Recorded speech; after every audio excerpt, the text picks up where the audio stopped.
Hello, this video is nothing to do with static electricity. That's why the balloons are stuck on the wall. That was a previous video. This video is about how to make the most fantastic, one of the best examples of Michael Faraday's demonstration of magnetic field lines. And you're going to need two things. You're going to need some magnets. These are a couple of bar magnets that I've bought on the internet. They're about 4 inches long or 100 centimeters, and they cost me about £8. And I also bought some iron filings on the internet, but they were a bit coarse. They were a bit like granulated sugar. So I made my own iron filings, and that's what I'm going to show you right now. I'm going to move the camera down so you can see the table. I've got here, surprise surprise, a file and some iron. Now I chose this particular iron because it's the iron that's in an old transformer, and I happen to know that the iron that they use in transformers is soft iron, and that will be the easiest to file, and it also means that when you take a magnet away from soft iron, it demagnetizes it. It's only magnetic when there's a magnet near it. So I've got here a piece of white paper. The bigger piece of paper is just to catch any stray filings, and I'm going to file some nice fine filings which are almost like dust. There we go. Then fold my piece of paper, collect all the filings in a little line like that, and put them into a little glass pot. Now I call this pot my pepper pot. There we go. Because it's a little jam jar, and I've taken the lid and I've punched some little holes in it. I started off with one, and then I ended up putting a lot more in. So that's how I get my filings in there. I'm going to make another video later to follow this one, explaining some of the scientific theory. But I thought with this video I'd just get on and show you how to make a reproduction of Michael Faraday's lines of force. He fixed his force with candle wax, but I'm not going to do that. I'm going to show you this one. This is one I did earlier with candle wax, and if you get a light shining nicely on it, you can see it glistening. Sorry about the shaky hand.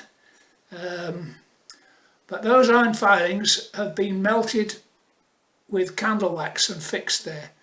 But the video I'm going to show you, the filings, we're just going to photograph them. This is a demonstration of a magnetic field. Here I've got a bar magnet with a north and a south pole, and I'm going to lower a piece of paper that's had iron filings carefully sprinkled onto it, and you can start to see the magnetic field pattern emerging.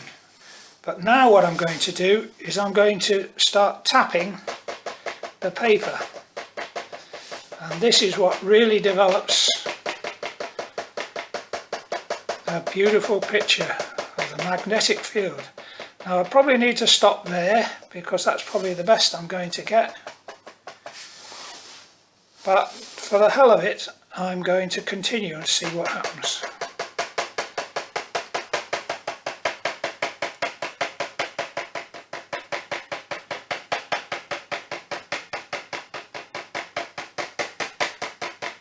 You can see that the field lines are much larger than this image. They're going out beyond it.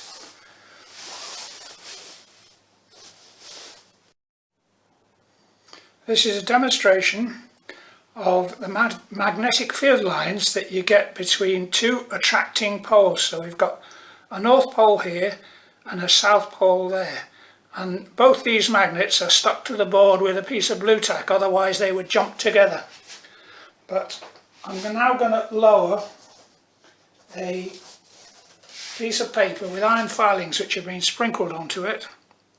I'm going to very carefully lower this down onto the magnets, and you can start to see the magnetic field pattern of those two magnets which are underneath, and you can see where the poles are.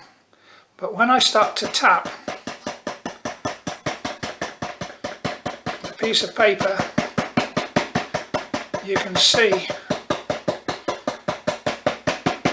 field lines developing, and you can see here where the north and the south pole are closest together. You've got, and also where the field lines are closest together is where you've got the strongest force between the two magnets. I'm just going to keep tapping a little bit longer than this, but that's pretty good where it is.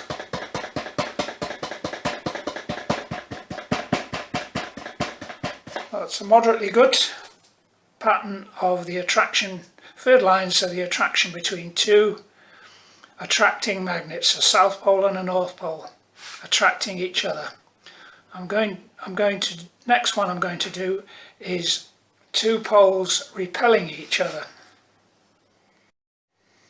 Here is a demonstration of two north poles, or two like poles, repelling each other. I've got quite a reasonable distance between the two. I'm going to lower a sheet of paper which has got iron filings on it, very carefully sprinkled on. I'm going to lower it down onto the magnets. There we go, and you can see where the poles, these are the two north poles, and now we want to see what pattern the magnetic field will produce between the two repelling poles. So we're going to give this a tap, and you can quite nicely see, it's a little bit diagonal, there's a line between the two repelling magnets where this magnetic field has been distorted by this magnetic field. So instead of getting a nice curve that you normally get, when the two fields meet each other, they're repelling each other, and you get this line between the two repelling magnets. I find that it's better to sprinkle the filings onto the paper away from the magnets and then lower it gently onto the magnets, because if you put your paper on top of the magnets and then sprinkle it, the filings, a lot of filings tend to end stuck to the poles, and I think you get a better result if you sprinkle your filings onto the paper away from the magnets. I wanted to show you a few of the bits and pieces that I've used for filming the magnetic field. I've put my camera on top of here. It can be the tablet, but I'm filming on the tablet, so it can be your smartphone, and the lens is just hanging over the end there. And the advantage of this is that you can put whatever you want to film underneath there, and you can adjust this up and down. It just slides up and down this rod, and because it tips forward, it locks itself in whatever position you want it to be. I've also made this frame. So I've stuck the magnet down with some blue tack to stop it slipping about. What's quite important is that you have something flat, a piece of card. In this case I've got a piece of Perspex, and I've also put some blue tack under the corners of this piece of paper. Now it's very important that the paper is very flat, goes in there, and when it's under the camera it's got to be extremely flat, because when you start tapping, if there's any bumps in the paper, the filings will produce a false impression. So that's the technique I'm using for filming the Faraday's filings. If you like this video,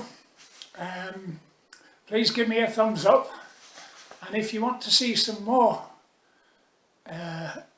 experiments, subscribe, and I might have some more videos. Now excuse me, I'm going to read my script because I can't remember it all. I want to highly recommend a series of videos called Kathy Loves Physics, in which she tells some very accurate stories about the history and the people and the discoveries in science. Kathy has gone to a lot of trouble and uses a lot of original letters and documents to get her information correct, as well as being very interesting. Maybe start with one of her earlier videos called, what's it called? How Electricity Got Its Name from Jewellery. This video could be of interest to even quite young children. It's a good story. And I think and some of her videos are a bit specialised. But give a few of them a try before you give up. I happen to think that they are all excellent. I have some more